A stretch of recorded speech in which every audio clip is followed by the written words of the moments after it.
Iran যুদ্ধে বারবার জড়াচ্ছে চীন ও রাশিয়ার নাম। মার্কিন গোয়েন্দা সংস্থাগুলোর দাবি, সাম্প্রতিক সময়ে ইরানে অস্ত্র পাঠিয়েছে চীন, যার মধ্যে আছে কাঁধে বহনযোগ্য ক্ষেপণাস্ত্র ও বিমান প্রতিরক্ষা ব্যবস্থা। এসব অস্ত্র ইরান, যুক্তরাষ্ট্র, ইসরায়েল সংঘাতে ব্যবহারের উদ্দেশ্যে পাঠানো হয়েছে বলে সন্দেহ কর্মকর্তাদের। তবে মার্কিন কর্মকর্তারাও স্বীকার করেছেন, এই গোয়েন্দা তথ্য এখনো চূড়ান্ত নয় এবং এখন পর্যন্ত মার্কিন বা ইসরায়েলি বাহিনীর বিরুদ্ধে চীনা এই ক্ষেপণাস্ত্র ব্যবহারের কোনো প্রমাণ পাওয়া যায়নি।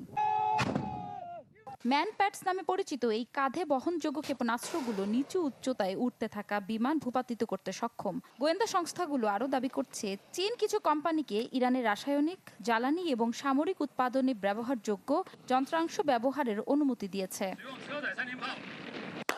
একই সাথে মার্কিন গোয়েন্দারা দাবি করছেন, মার্কিন জাহাজ ও বিভিন্ন স্থাপনায় হামলায় ইরানের বিপ্লবী গার্ড কোরকে স্যাটেলাইট তথ্য দিয়ে সাহায্য করছে রাশিয়া।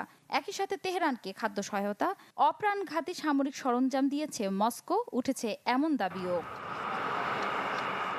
মার্কিন গণমাধ্যম নিউ ইয়র্ক টাইমসের প্রতিবেদনে উঠে এসেছে এ তথ্য। এতে আরও বলা হয়, সামগ্রিকভাবে চলমান পরিস্থিতি ইঙ্গিত দিচ্ছে যে যুক্তরাষ্ট্রের প্রধান প্রতিপক্ষরা এই যুদ্ধকে মার্কিন শক্তি ও প্রতিপত্তি দুর্বল করার সুযোগ হিসেবে দেখছে।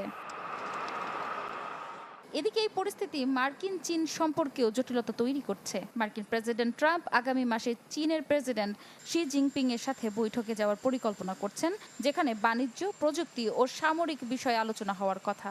ইরান যুদ্ধের কারণে এই শীর্ষ বৈঠক মার্চ থেকে পিছিয়ে গেছে।